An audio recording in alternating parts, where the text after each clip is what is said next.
warahmatullahi wabarakatuh. Saya Suci Amira Aziza dari Perbankan Syariah Angkatan 2018. Yuk kita mengenal Bank Sentral dan kebijakan moneter yang ada di Indonesia.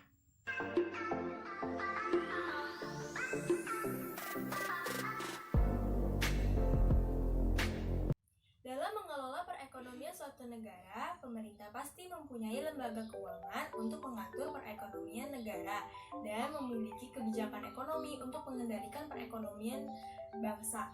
Lalu lembaga keuangan seperti apa dan kebijakan ekonomi seperti apa yang ada di Indonesia? Keuangan tersebut ialah Bank Sentral. Di Indonesia, Bank Sentral adalah Bank Indonesia. Lalu kebijakan ekonomi itu apa? Kebijakan ekonomi adalah langkah-langkah pengendalian perekonomian secara keseluruhan untuk mencapai tujuan tertentu. Salah satunya kebijakan ekonomi moneter. Di video kali ini kita akan membahas tentang Bank Sentral dan kebijakan moneter yang ada di Indonesia. Lalu seperti apa sih kebijakan moneter yang diterapkan di Indonesia? Yuk kita cari tahu.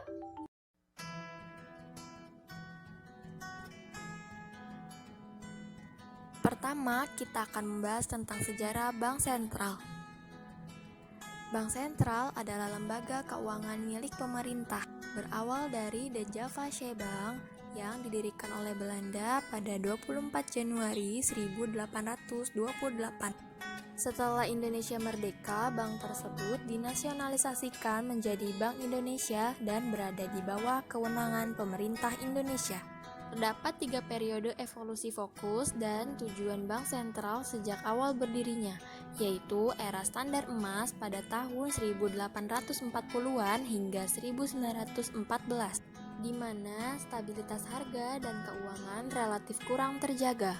Dekade Bank Sentral di bawah kendali pemerintah dari 1940 sampai 1970-an dengan fokus pada pertumbuhan ekonomi. Pada tahun 1980 hingga 2007 berfokus pada stabilitas harga dan mekanisme pasar. Dengan keadaan akumulasi resiko terhadap stabilitas keuangan yang meningkat. Keadaan perekonomian yang tertekan atau bahkan krisis keuangan seperti Perang Dunia I dan II, hutang pemerintah yang tinggi, krisis minyak hingga krisis keuangan global di tahun 2008-2009. Pada awal periode Bank Sentral, kelembagaan dari Bank Sentral hanya sebatas mengedarkan uang, memberikan jasa perbankan, dan kemudian berkembang menjadi lender of the last resort untuk bank-bank yang mengalami masalah pada likuiditas. Semakin berkembangnya perekonomian dan sosial politik membuat fungsi Bank Sentral mengalami perubahan pula. Bank Sentral tidak lagi menjalankan fungsinya sebagai bank komersial.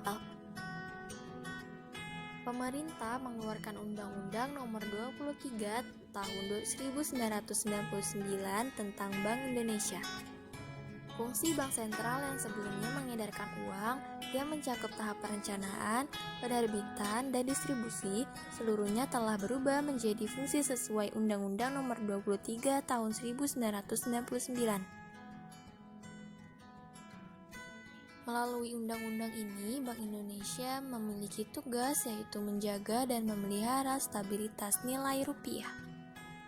Hingga sampai saat ini, secara umum Bank Indonesia memiliki 3 fungsi utama, yaitu sebagai otoritas sistem pembayaran, otoritas sistem moneter yang menjaga stabilitas makroekonomi, dan sebagai otoritas perbankan untuk menjaga kesehatan bank serta stabilitas sistem keuangan. Bank Indonesia berperan penting dalam memelihara likuiditas di pasar keuangan.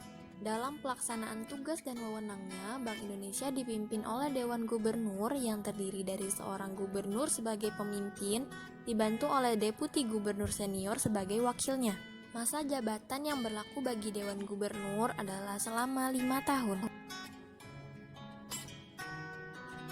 Gubernur Bank Indonesia saat ini ialah Bapak Peri Warjio. Beliau dilantik pada 24 Mei 2018. Dewan Gubernur diusulkan dan diangkat oleh Presiden dengan persetujuan DPR. Dan Deputi Gubernur diusulkan oleh Presiden. Meskipun diangkat oleh Presiden, anggota Dewan Gubernur Bank Indonesia tidak dapat diberhentikan oleh Presiden kecuali bila mengundurkan diri dan terbukti melakukan tindak pidana kejahatan. Itulah mengenai bank sentral. Seperti yang sudah dijelaskan dalam video, fungsi bank sentral yaitu menjaga kestabilan nilai rupiah. Kestabilan nilai rupiah terdapat dua aspek. Yang pertama, kestabilan nilai rupiah terhadap barang dan jasa.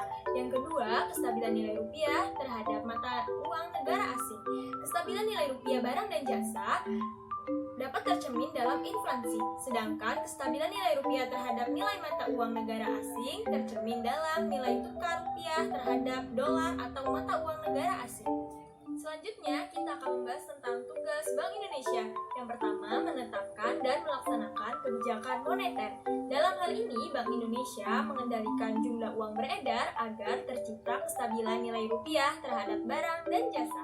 Yang kedua, mengatur dan menjaga sistem pembayaran. Dalam hal ini dilakukan agar terciptanya aturan, prosedur, serta standar dalam pengedaran uang. Yang ketiga, mengatur dan mengawasi perbankan. Dalam hal ini, Bank Indonesia mengawasi sektor makroprudensial, yaitu kebijakan untuk membatasi resiko dan biaya krisis sistematik dalam memelihara sistem keuangan. Sekian dulu tadi tentang bank sentral. Sekarang kita masuk ke strategi kebijakan moneter yang ada di Indonesia. Sejak tahun 2005, Bank Indonesia menetapkan kerangka kebijakan moneter yang disebut Inflation Targeting Framework atau ITF, yaitu kebijakan moneter dengan menetapkan inflasi sebagai sasaran utamanya dan berdasarkan sistem nilai tukar mengambang atau free floating. Bank Indonesia menetapkan kebijakan moneter kepada sasaran-sasaran seperti jumlah uang beredar, suku bunga, dan menjaga laju inflasi yang ditetapkan oleh pemerintah. Menetapkan dan melaksanakan kebijakan moneter yang ada di Indonesia, Bank Indonesia berwenang untuk pertama, menetapkan sasaran-sasaran moneter sesuai dengan sasaran inflasi yang ditentukannya. Yang kedua, melakukan pengendalian moneter dengan yang pertama, operasi pasar terbuka atau OPT di pasar uang rupiah maupun valuta asing. Lalu penetapan tingkat diskonto, penetapan cadangan minimum, dan pengaturan kredit. Secara operasional, kebijakan moneter dicerminkan oleh penetapan suku bunga. BI rate diharapkan dapat menjadi suku bunga acuan yang diharapkan akan mempengaruhi suku bunga deposito, suku bunga pasar uang, dan suku bunga kredit perbankan. Sebagai contoh, apabila BI rate naik, suku bunga real bertambah dan akan menjaga kestabilan nilai rupiah. Dan apabila suku bunga real menurun, akan mengakibatkan dikonversinya rupiah ke dalam dolar yang akan mengakibatkan nilai rupiah menjadi turun dan nominal US dollar menjadi naik. Berikut adalah kerangka operasional kebijakan moneter yang pada umumnya mencakup instrumen, sasaran operasional, dan sasaran yang dipergunakan untuk mencapai sasaran akhir. Implementasi kebijakan moneter dalam mencapai sasaran akhir dapat dilakukan melalui dua pendekatan, yaitu pendekatan kuantitas besaran moneter dan suku bunga sebagai harga besaran moneter. Pendekatan kuantitas dilakukan dengan menetapkan sasaran operasional primer dan sasaran antara jumlah uang beredar.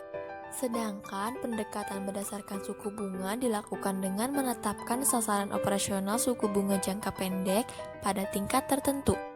Itulah kerangka kebijakan moneter di Indonesia. Jadi, Bank Indonesia berperan penting dalam melaksanakan kebijakan moneter yang ada di Indonesia agar terciptanya kestabilan nilai rupiah dan menjaga perekonomian perbankan serta menjaga perekonomian untuk masyarakat. Kita sebagai masyarakat harus mendukung usaha pemerintah dalam menjaga kestabilan nilai rupiah dengan menggunakan fungsi uang dengan sebaik-baiknya, bukan untuk spekulasi. Mungkin cukup sekian dari saya, kurang dan lebihnya mohon maaf. Wassalamualaikum warahmatullahi wabarakatuh.